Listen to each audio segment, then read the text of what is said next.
Mister cool MS Dhoni మీద చాలా విమర్శలు వస్తున్నాయి. ఎందుకు ఎంఎస్ ధోని అసలు చివరిలో దిగుతున్నాడు బ్యాటింగ్కి. వరుసగా తను 7, 8, 9 స్థానాల్లో వస్తున్నాడు. ఎందుకు వస్తున్నాడు అనే దాని మీద చాలా విమర్శలు వస్తున్నాయి. దీనికి గాను Chennai super Kings coach Stephen Fleming ఒక ప్రెస్ మీట్ పెట్టాడు. ప్రెస్ మీట్లో తను చెప్పిన విషయం ఏంటి అంటే, ఎంఎస్ ధోనికి మోకాలు నొప్పులు, శారీరక ఇబ్బందులు ఉన్నాయి. తను 10వ ఓవర్లో దిగి తను కంటిన్యూగా 10 ఓవర్లు ఆడే పరిస్థితి ఎంఎస్ ధోనికి లేదు. ఎందుకంటే అతనికి మోకాలు నొప్పి అనేది చాలా విపరీతంగా ఉంది. దానివలన ఎంఎస్ ధోని 10 ఓవర్లు వరుసగా 10 ఓవర్లు ఆడే పరిస్థితి అతనికి లేదు. తను అంతగా రన్స్ కూడా చేసే స్థితి లేదు. అందువలన తను ఏ స్థానంలో దిగాలి అనేది తనకే వదిలేసాము, తనే నిర్ణయించుకుంటున్నాడు.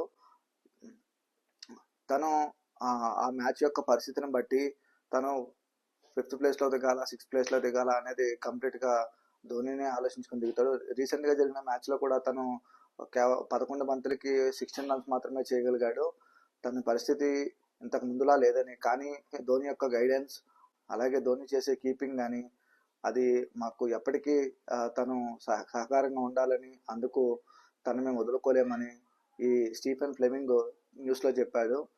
ధోని త్వరగా ఈ మోకాలు నొప్పుల నుంచి కోలుకుంటాడని మనం ఆశిద్దాము.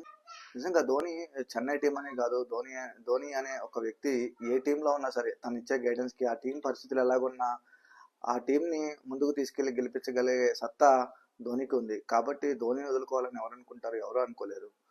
సో ధోని త్వరగా కోలుకుంటాడని, చెన్నై టీంలో వచ్చే సీజన్లో కూడా చెన్నై టీంలో ఉంటాడని మనం ఆశిద్దాము. మరిన్ని వీడియోస్ కోసం ఈ వీడియోని లైక్ చేసి షేర్ చేయండి. అలాగే నా ఛానల్ను సబ్స్క్రైబ్ చేయండి. Thank you.